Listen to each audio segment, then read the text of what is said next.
Okay, so this is the title of my talk, and basically I would like to present two results.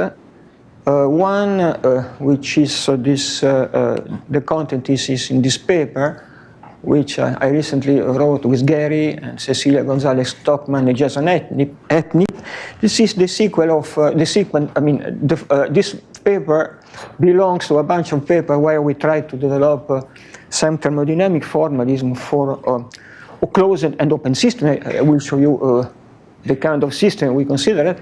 And if I have time, I would like to speak also about a paper which I wrote with Nikolai Aydin about some statistical properties of a dynamical system, and I will detail the kind of property, I hope, in the last part of the talk. So let us give a few motivations very, very quickly. So suppose you have a time series. Here it was just a matter of time series during this workshop. You could ask yourself where this time series came from, a deterministic system, from a random system, or from a sequential system. Now in the random system, but deterministic is clear what it means. So you have a system and some law moves your state in the time. But for instance, if you have a random system, you could have an environment which is fixed, and in this case, it's better to describe the system with some annealed in the annealed framework. But you could have an environment which changes in time, and in this case, it's better to describe it using what people call the Quenched framework for the study of the system. But in any case, you move your point according to some probability. Then there is a third case, which is more and more studied recently. Even yesterday, we spoke about this case, which is the case of sequential dynamical system, where your points, your state, move in time, not according to some probability, but I don't know how to say. There is no probability which moves your point. You could imagine that this probability change in time. For instance, from state 1 to state 2, you use some probability to send a point from 1 to 2, but from 2 to 3, you can use another probability, and so on and so forth. So there is no a very precise definition of what a sequential system is. In any case, it's not deterministic. You don't have any law to move your point, and you don't have any probability to move the point and the state. So let's suppose the sequential is just a complement of these two first cases. Sandro, yes. Do you plan to use these words more and more, annealed and quenched? Sequential? No. Will annealed and quenched appear in your presentation again? My presentation is about quenched. Can you explain what it means then? Yes, I will do it later on. Just in 1 second. Yes. And then there are other motivations of statistical type. For instance, what we did will be useful to describe some rare events. In order to give you a flavor of what I mean by rare events, I prefer to ask you a question.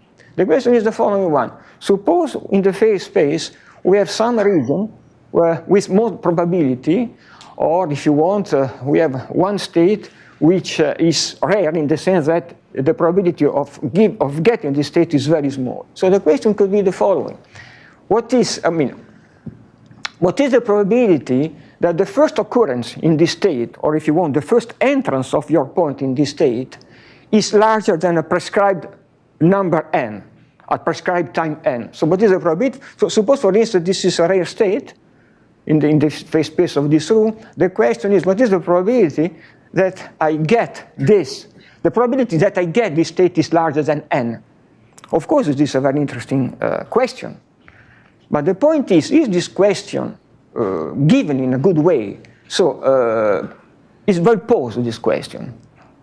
We see it's not really well posed, because there are a lot of, we have to formulate clearly this kind of question. And in particular, could we give some universal answer to this question? For instance, in probability, the central limitazione allow you to cover a lot of situations, different situations. And here we can give a precise answer to this question. I repeat, the question is, what is the probability that the first entrance in this state, rare state, is larger than n? The question can be formulated very clearly, and with using extreme value theory. And I hope to have time to develop also this aspect of our work. And then I will tell you something about synchronization, because here we spoke a lot about synchronization during this framework. In particular, I will be interested in synchronization in systems which are chaotic, so suppose ergodic or mixing. Of course, the synchronization cannot last forever for ergodic and mixing system, but you can ask a different question. For instance, you can ask the question, how many times your system synchronizes in a given interval of time? So suppose you take, I don't know, 10 seconds, you can ask yourself in this 10 seconds, what is the probability that our system synchronizes, I don't know, 5 times? This is a good question. And this is a question which has an answer even if the system is chaotic or ergodic. I mean, you cannot stay forever in a confined region if you are chaotic or mixing. But you can spend some time and you ask yourself, what is the probability that I visit this region, all the points synchronized, which means they are close together, in a certain interval of time. And this question has a positive answer. I hope to be able to show you that this synchronization question can be treated and in some cases solved using also the extreme value theory. This is more or less what I want to speak today. And there are applications. In particular, what I did in extreme value theory from a formal point of view, mathematically say, has been used in climate and also in neuroscience in order to get some statistical indicators which could describe some feature of the system. Not to explain, of course, but just to describe from a statistical point of view. Okay, so,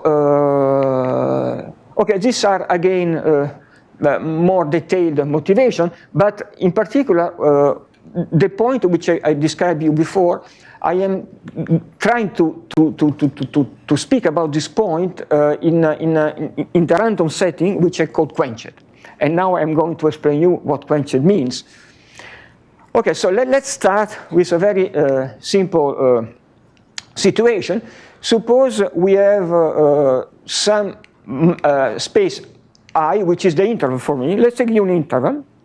By the way, all the theory which we developed for the moment is confined to the unit interval because it's very difficult to generalize it for instance, to higher dimensional system. I could tell you why later on. But suppose, for instance, now we consider maps from the unit interval to itself, and these maps are constructed in this way. So we have some probability space where M is some ergodic measure on omega, and this map and this space is provided with a map which is invertible, which is called the driving system. We already seen some of this space during this conference, and to which omega I attach a map, and then I consider composition of these maps. So you see, I go from one map to the other by iterating a point in this probability space. So this map sigma is completely deterministic, but here you get a sequence of maps which are different from each other. For instance, how can we construct this concatenation of map? I give you 2 examples. Consider, for instance, omega as the unit interval again, and sigma is an irrational rotation. This is the modulo operation. Alpha is irrational. And then we take a finite partition of the circle, and on each element of this finite partition, you attach only one map. And then you take the concatenation of this map. For instance, I just draw a picture this morning to make more clear. So this is the interval, and then you give a partition in finite number of elements, and on each element, for then you make in each piece of this partition, you associate one map. So for instance, for the first partition you have T omega, for the third partition you have T sigma omega, and so on and so forth. Yes? Just a clarification question. You were saying it's a random composition of maps. Is it random because the map is defined based on the probability element? For the randomness came here, just a second, I go back. Okay, first of all, the choice of this omega is given according to this measure M, which is completely deterministic. Great. But the randomness came later on. Oh, okay. Okay, in a moment. For the moment, it is purely, for the moment, M is this driving system is completely deterministic. But what you do is the following. I have a picture for this later on. Okay, suppose this is the phase space, the unit interval I. For instance, you have a point here. You have, for instance, this is T omega, the first one, for instance, of x. And then here you have T omega, T sigma omega of x. And now the question is how could we describe the distribution of this point according to what measure? I see. Okay. And the measure comes in a moment. Gotcha. Okay? For the moment, I didn't speak about any measure for the moment. The randomness came later on. Maybe I can also say that you can think of the orbit of omega as the realization of a particular outcome of a random process. Yes, exactly. Yeah, that's what he just said, basically. Isn't it? If so, good. I think so. Anyway, okay, thank you. I come with the measure in a moment. No, because the point is, you see, here you have a distribution of points. This is the first one, this is the second one. You have another one here, sigma square, sigma omega, T omega x. Okay, now the question is, what is the measure we put here? Okay, yes, the question is, we have a lot. We have a lot, and particularly we show you that we can put one measure, which depends on the choice of omega, and this measure has some nice property. It could not be invariant because it doesn't make any sense, but it will be what we call equivariant, and we'll define it in a moment. Okay, so let's continue. Another example, more appealing probably, is the first one, is this one. You have a finite alphabet, and sigma, the map on this space, is the double shift. And then you associate, we have L map, which we denote T0, TL minus 1. And then we associate to each infinite word a map where this index is just the zero symbol of the word. Okay? So you see, for instance, if you take the concatenation of n of this map, you just follow in the future the word here. The symbol, omega 0, omega 1 to up omega n minus 1. So this is more easy to remember. And then on this, and then we have a functions of two variables, since we fix omega and x. All this can be formulated much better, but okay, I want to be more friendly now about this formalism. This will be very complicated in a moment, will become complicated in a moment. And function now are a function of two variables. Let's call it omega, which is which marks the random environment, and the point x. And then when the environment changes according to omega, this observable changes as well in time with the environment which changes. Okay, this is the framework. Now let's introduce the other object which will be important for us, which are the holes. Holes mean I have my interval and open some gap, which I call holes. And these holes, of course, are function also of the environment, so they depend on omega. And the size, for the moment, I choose the size which is the same for all the holes, which are different in the different environment, but we can also choose the size of the hole which change according to the environment. And then I consider in my former interval, my former phase space, the surviving set of points, which are the points which are not which didn't go into the hole up to time n. And then I ask myself, are there points which will never is the hole? And if yes, because one should prove it, this surviving set is called just like here. So the surviving set is the set of points we never go into the holes forever. Okay, these are the objects which we are going to study. And then, okay, this is a picture. This is a picture where this I is my interval. If you want, we can consider a much better description. Instead of taking only one phase space I take what people call fibers, mean different copy of my interval, which are placed at different points omega on the driving space. And this is, if you want, is a much appealing definition of this fibered system, quenched fibered system, where we have a copy of the original phase space placed based on different points on different environments, say omega, sigma square omega, and so on and so forth. Okay, this kind of system are called fibered dynamical system in the Arnold book. Just because I quoted Arnold's book, here you have some references about people who study this kind of quenched and annealed random system in the past. I cannot go through all these names. They are here. And in particular, okay, I can quote the original work by Arnold in his book and by Kiefer, who really contributed a lot in this domain. Then other important results by Lai San-Yang and Urbanski and the people around him. And we came into this business a few years ago with Gary and the other Australian collaborators. There are other teams in the world working in the same field, in particular Varandes, Stan Bauer. And the idea is to construct thermodynamic formulas. I will give a few words about it for systems of this type. For the moment, I have not introduced I didn't introduce the measure. I will do it in a moment. So this is more or less what we want to do. Okay, now let me tell you the first result. The first result is quite abstract, but I like it for the following reason. Because, as I told you at the beginning, we have three kinds, according to me, types of movement in dynamical system: the deterministic, the random, and the sequential. This result here, in some sense, applies to all these kind of dynamics, and is stated in a very abstract way. If you remember in the talks, in previous talk, people spoke about the transfer operator or the pair of Frobenius operator. Basically, it is just an operator which moves the dynamics. It moves measure or it moves distributions. Right? So it moves, and it's related to how the system evolves. I will give you one definition of this operator later on. But for the moment, things to it are just an operator in some Banach spaces. This is the Banach space, and each of these Banach spaces depend on the environment, so it depends on omega. And then we have the dual of this space. Now, if you are in a deterministic setting, the evolution of the system is purely deterministic. And so if you have an operator like the transfer operator, and you consider iteration of this operator, you take just this operator and you take its n power, simply.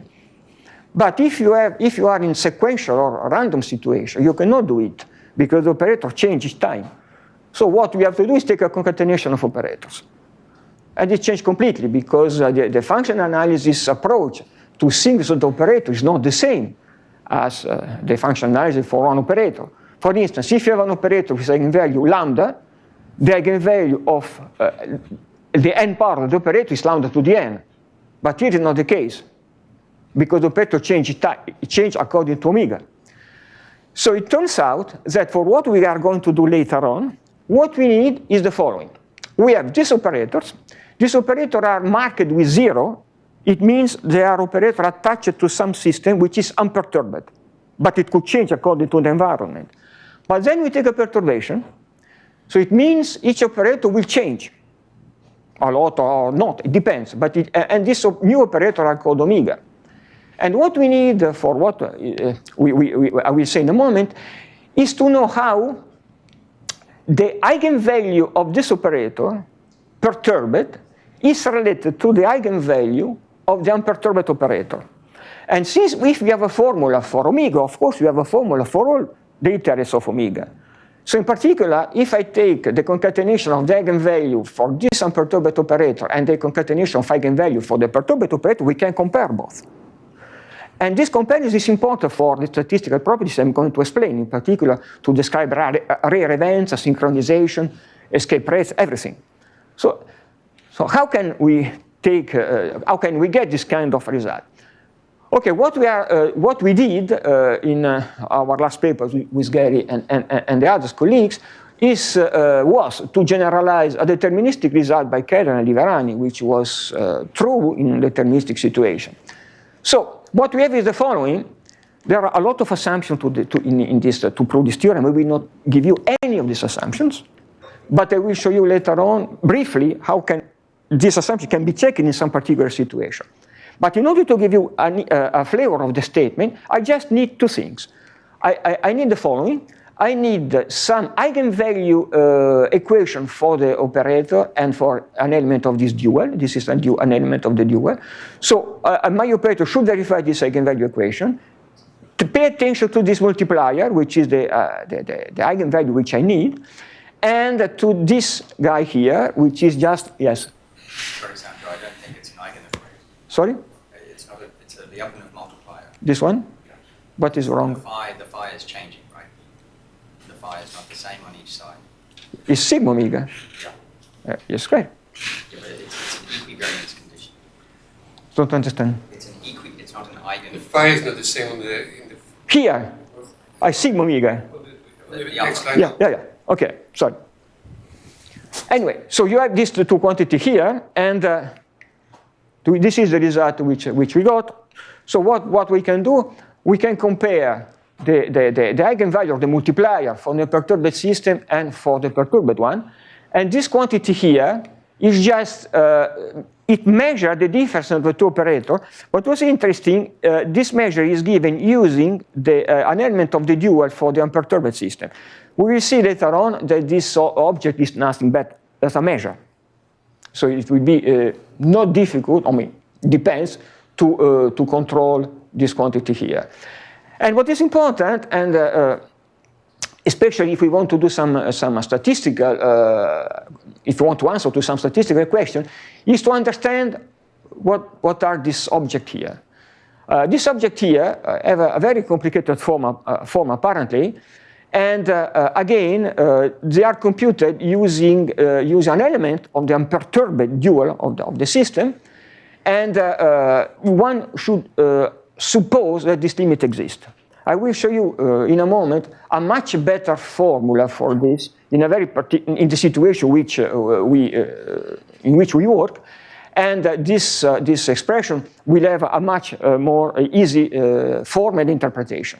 Anyway, supposing that we can compute this quantity here, we have just an asymptotic relation between the multiplier from the perturbed and unperturbed system. Let me point out that this result is true even if the change of the operators is not given in a probabilistic way. So for instance, here we can take, for instance, I didn't put any measure when I go from omega to sigma omega. There's no any invariant measure when I describe the change from omega to sigma omega. It could be, but it could not. So it's completely general. It could cover the two situations. Okay, so now let me give you a particular representation of this operator. Now we go in a land which is known. So for instance, if we work on our interval, we can take Banach spaces, for instance, of bounded variation function or older function, and then the operator is defined in the usual way. But now pay attention that since we are in a random environment, we have any operator, unperturbed operator, here is defined through a map which depends on the choice of omega. And then, since we want to work in some generality, we consider a potential here, which is not the usual one. The usual one is what people call the geometric potential. In one dimension, it's 1 over the derivative. Here we assume the potential could be very general. And then this is just the form of the iterates of the operator. And you see the potential here is just a composition of this potential along the random orbit. Now we come with a measure. It's not time yet. And now let's go finally to the measure. Okay, now if I want to relate what I'm doing to what I did before, I need to state some eigenvalue problem. This is done again. And now the question is, what are these objects here? Because this is an eigenvalue, and these are functions belonging to the Banach space. Now the point is to construct the element of the dual. It turns out this element of the dual are measured, and it took us a lot of time and a lot of work. The first paper which I wrote with Gary and the others were just to get this object here. Very long, not easy, but still we did it. These are called conformal measures, which are also objects which are not completely trivial to get in a deterministic situation. Here we are in a random situation. And with this object here, we were able to construct this measure here. So you see this measure here which is constructed. okay, this is the interval, sorry, I use a previous notation. So basically, if you take a function which is L1, which is paired to this conformal measure, you integrate it with this eigenvalue, and then you get a measure, mu omega, and this measure verifies this property here, which is called the equivariant property. A much compact way to write this measure is the following one. So you take the push forward of this measure, and you get this one. This is another way to write this relation here. And this is the measure mu omega, which I will use to do statistics here. If you want to get the limit theorem, you need an underlying probability, and the probability which I will use is this one. So I fix one realization, or I choose one environment. I have the distribution of this point here, and the distribution of this point will be studied using this measure here. This is what I call the quenched dynamical system. And of course, this measure is not invariant because it doesn't make any sense invariance, but it's not far in the spirit to an invariant measure. This property here, which is called equivariance, will allow us to get several nice results. Okay, so for me, quenched is a system where the points here moves in this way, and sigma is a deterministic map with some ergodic measure, which give the distribution of these points, but the distribution of this on this space is studied with this measure here. This is my definition of quenched dynamical system. Sandro, Yes. just a comment. So you say it's not invariant, but it's kind of invariant measure for the skew product. Okay, I didn't speak about the skew product here, but you are completely right. So basically, if we take this system here, sigma omega t omega x, this defines a map of two variables, sigma omega. This is the skew system associated to this map. And you take this measure here, d mu equal, okay, let's write formally. You have f x omega d mu, which is f x omega d mu omega x dm. You take this measure here. So basically, this is a conditional measure. So you disintegrate mu in this way. This measure here is invariant for S.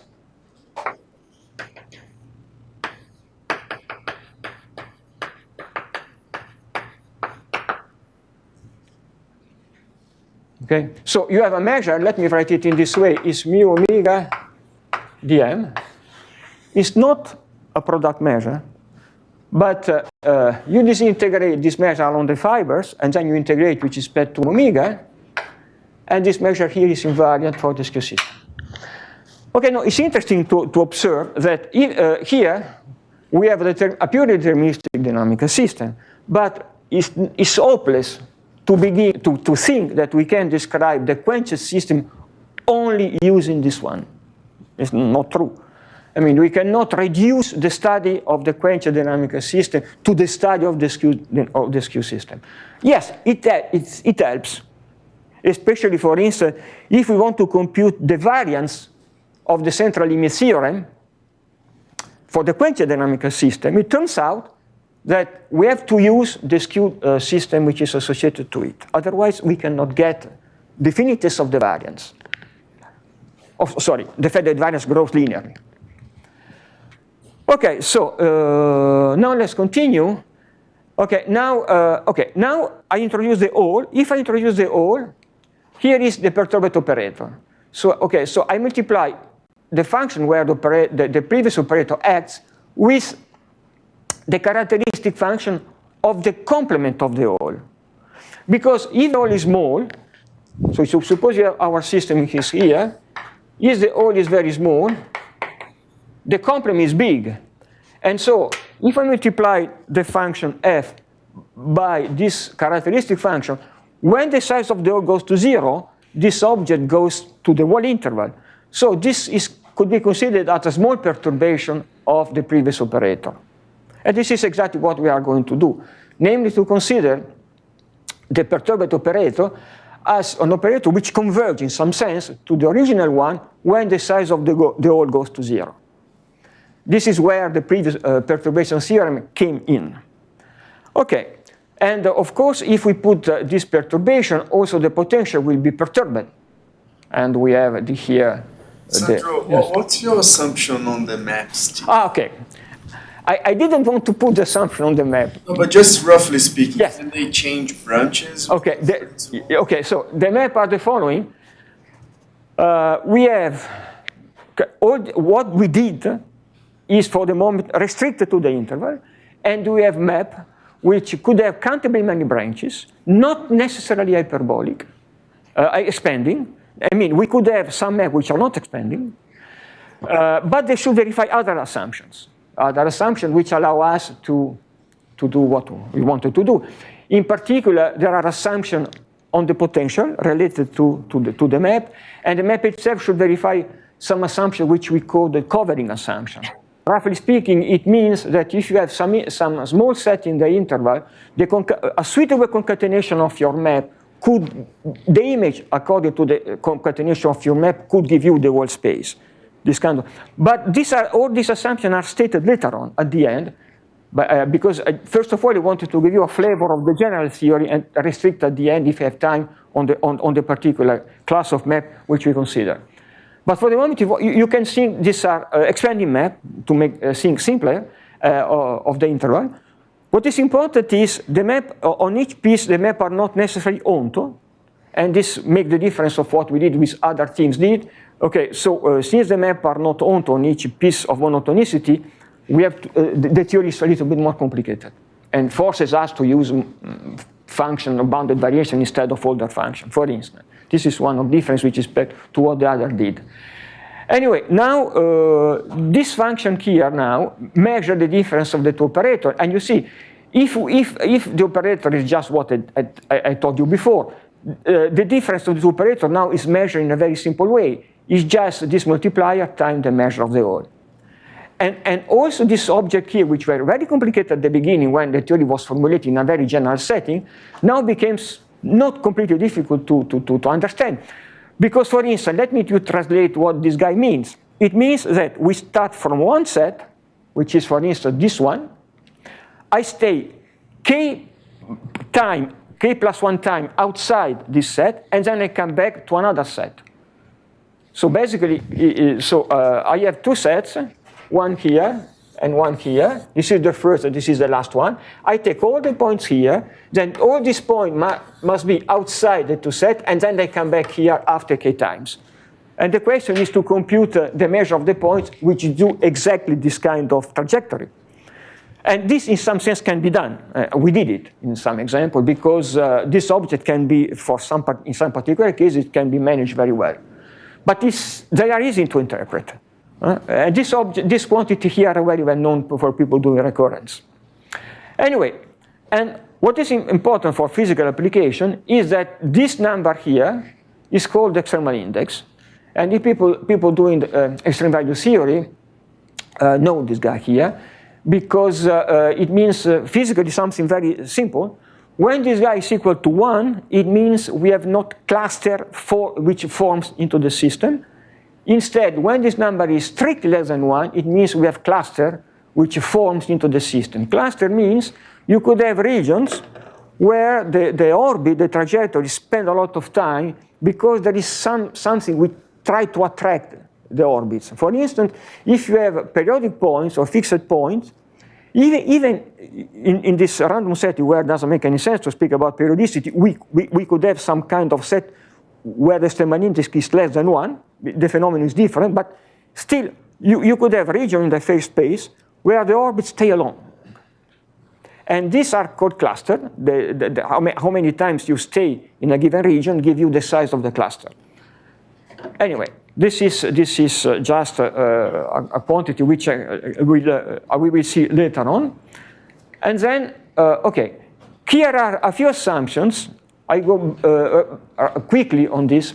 In order to prove that we can apply the theory, as you can imagine, what we have is what people call quasi-compactness for the decomposition of the operator.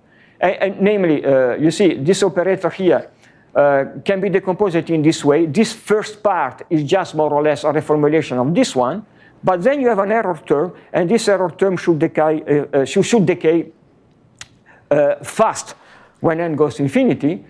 And once we have this property, which are verified, and in order to verify this property, we need condition on the map. And for this reason, we have to establish what kind of condition on the map on the potential we have to give in order to get this condition. This is the fundamental formula which we get. So you see, here you have the measure of the surviving set up to time n, and this measure is given in terms of this quantity here, which will go to 0 fast enough because Qn goes to 0, so we can forget about this part. And then you have this part which doesn't go to 0, and this part here is just, it takes into account the concatenation of the multiplier for the perturbed and unperturbed system. So if we know how these multipliers are related one to the other, and it was just the content of the perturbation theorem which I gave at the beginning, we can control this piece. And you will see that this piece is exactly what we need if we want to compute the scheme rate from holes, and if we want to do extreme value theory. This is exactly what we need. So everything is just to compute this ratio here.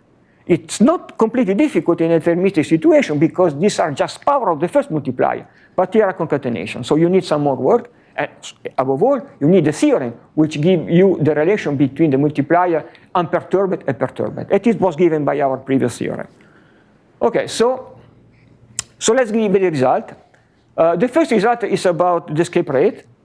So basically, so you compute the measure. You see the measure here is the measure of the unperturbed system, which is the measure which I put here.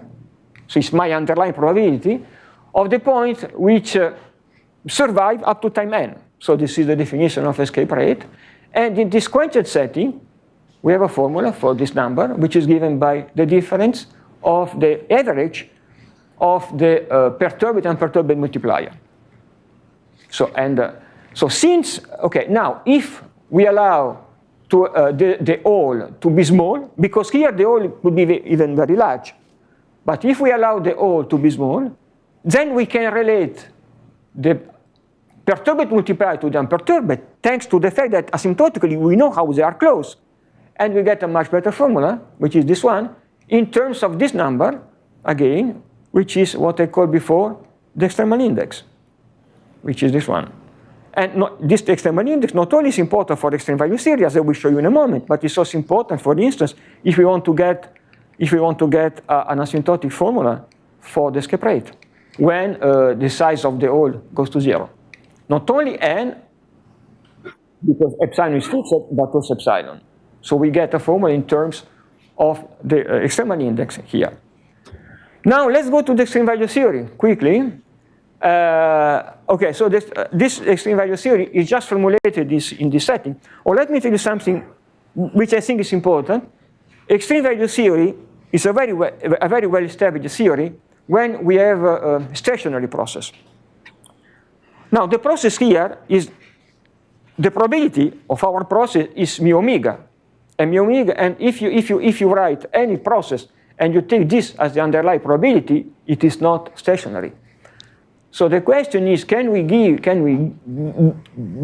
get a theory for extreme value theory in this non-stationary framework? And the answer, yes, we did it. It's not the only one. There are already other results in non-stationary extreme value theory.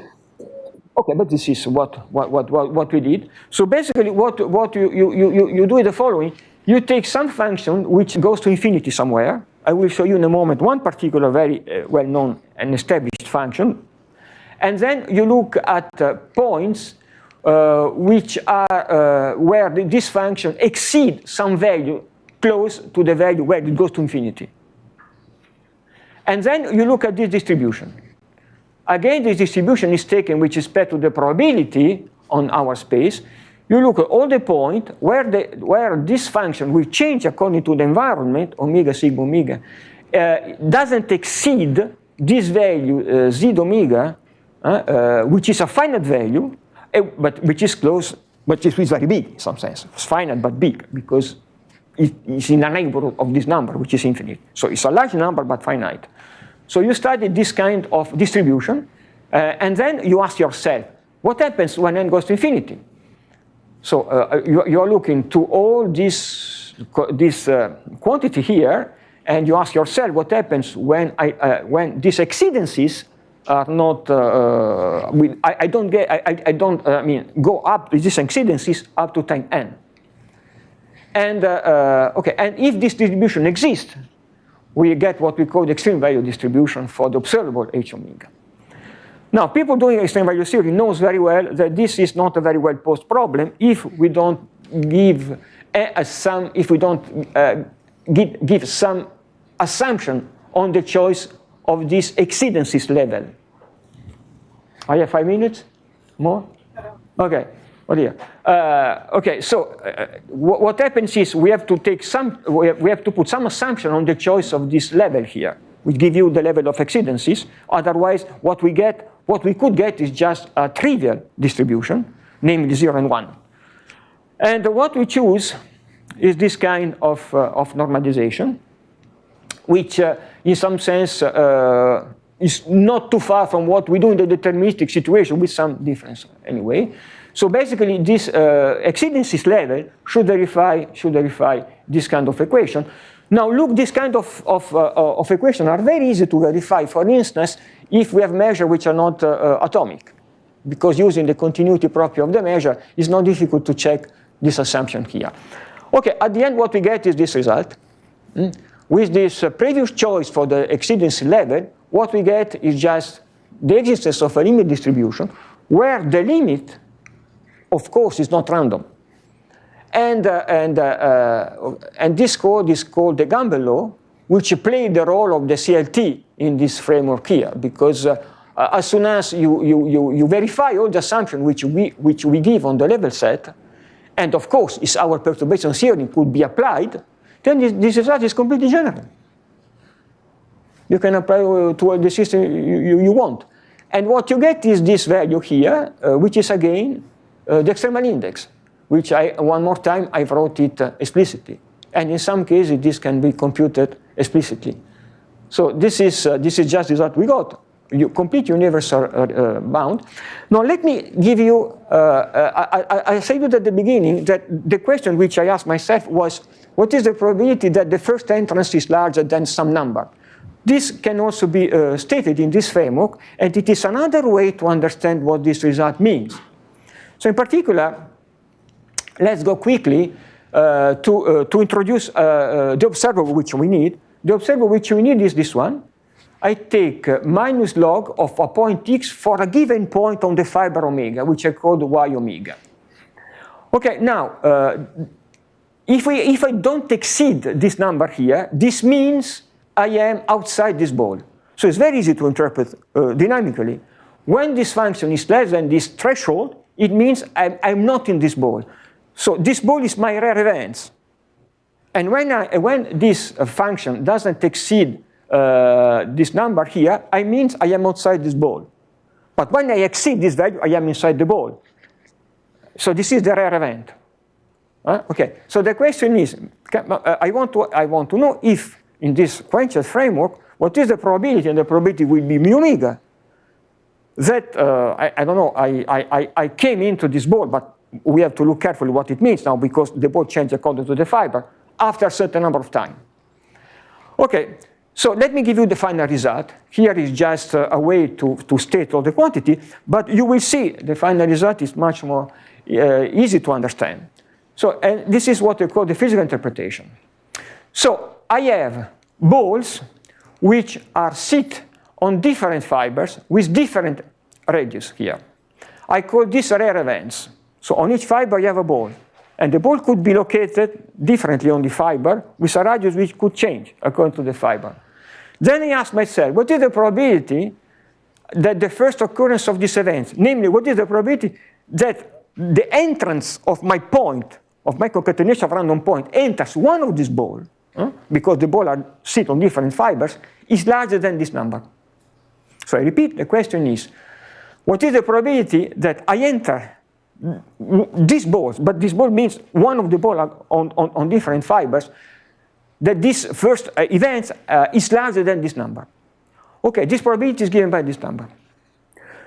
So this you can quantify this, because for instance, if you fix T omega, and T omega is fixed because you fix T omega, then if you know what this number is, and you know because you fix the size of the ball, then you have this probability here. So this is a way to quantify the question which I addressed at the beginning, and this is the quenched setting. So what is the probability that I first see my rare events? The probability is I see this rare is larger than n. Here, the probability that I see my event is larger than this number is given by this one. So this is the n which I fixed. But this n is just a function of quantity you can fix, you can compute. Because, for instance, you can give the value of this number and the value of this number. So if you know this n, which I call n, so the time you fix to see for the first time your rare event, you can get the probability. And this is very useful. Okay, so now let me, my 5 minutes, what is the next step? Because at the beginning I spoke about synchronization. Okay, so now the question is, suppose you have 2 maps. Suppose you have 2 maps and you want to synchronize 2 maps, T1 and T2. For me, synchronization, not for me, the synchronization means you take the diagonal here, and you look at the neighbor of the diagonal, and you look at a situation where the points for the 2 maps belong to this diagonal. If it is so, suppose, okay, so this is 1.41 and this is 1.42. You go to the product space and you go when the 2 points are close to its set. So when the 2 points are in the diagonal. If the 2 points are on the diagonal, I say the 2 points are synchronized. The 2 maps are synchronized. And the size of the diagonal, I fix it equal to epsilon. But you see, this is not far from what I did before, here. Because here, I look at the point which are outside the ball and then go into the ball. Instead of a ball, here I have a strip, but it's exactly the same. So you see, I can describe synchronization in terms of extreme value theory, what I did. In particular, I can ask myself the following question.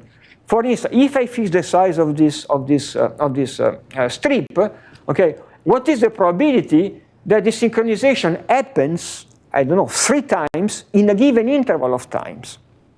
And this question has an answer. This probability is a Poissonian probability, eventually compound probability. So no, yes. Think of here as independent, as a product. Yes. T1 and T2 are 2 different maps. Yes, are 2 different maps, completely. And okay, we don't have yet the result for the quenched situation. We are working on it, but we have the result for the deterministic situation. And for the deterministic situation, what we get is, for instance, let me just show the map which I consider. This is a paper on communication mathematical physics where the proof is done. We have this kind of maps, in particular this one, which is an easy version of this one. And and we have n maps, globally coupled, and we take the diagonal in n space, and we ask ourselves what is the probability that there are n synchronization, so the point in the phase space belongs to this strip, when I consider the iteration in a given interval of time. I think I wrote it. Just let me show. Okay, no, it was not written here. Okay, here is here. So I compute the number of visits, so the number of time I visit this strip U up to a certain time. Oh, this time is not any time. It must be chosen in a suitable way, according to the previous theory. In particular, is given by a number t divided by the measure of the strip. Okay, the distribution which we got is a compound Poisson distribution. It's not Poisson distribution, but it's sort of. And it is interesting because for people applying this theory, when we are in presence of cluster, or namely of set, which attracts point, this kind of statistic, which is a Poissonian statistics, gives this compound stuff. Instead, when the system is completely chaotic, we don't have periodic point or whatever, we don't have it. Let me just show you the last picture because it's pretty interesting for me. We apply this to climate data. In particular, the system is written here. It's real data, not simulated data. The taking from the North Atlantic large-scale dynamics, and we try to fit this. This is just the density of the distribution of the number of visits in a given set. So if something came out, it's just the density of some compound Poisson. And we found this is not Poisson, it's compound Poisson. What is amazing is that this curve, which is taken from real data, fits incredibly well with what we get theoretically, which is a compound, which is a kind of compound Poisson, which is called polyaply. I have the formula for it, for the density. Okay, so it's amazing because this is just real data. And okay, so this is just one use of this theory to detect using some statistical property of some real system. In particular, this has been applied to climate, but there are also, and I also participated in the past, to application of this to some neuroscience work, which is not published yet. But okay, I stop here because my time is over. Thank you very much for the attention.